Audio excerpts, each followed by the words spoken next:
అసలు కృష్ణానది జలాలు వాళ్ళకి అప్పచెప్పింది ఎవరు అధ్యక్ష? 2015లో పోయి సంతకం పెట్టి వచ్చింది ఎవరు అధ్యక్ష?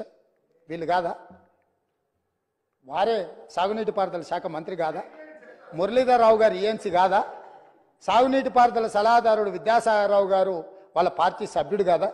వీళ్ళందరూ పోయి 811 టీఎంసీల నికర జలాలు ఉమ్మడి ఆంధ్రప్రదేశ్కు కేటాయిస్తే ఆనాడు వీళ్ళు తెలంగాణ ప్రాంతంలో 68% క్యాచ్మెంట్ ఏరియా ఉంటే 68% వాటా మాకు నీళ్లు రావాలని కొట్లాడాల్సింది పోయి 811 టీఎంసీలలో 512 టీఎంసీలు ఆంధ్రప్రదేశ్కు అధికారికంగా సంతకం పెట్టి మన తెలంగాణ రైతుల హక్కులను వాళ్ళకి దారదత్తం చేసి 299 టీఎంసీలకు సంతకం పెట్టి వచ్చిందే వాళ్ళ అధ్యక్ష.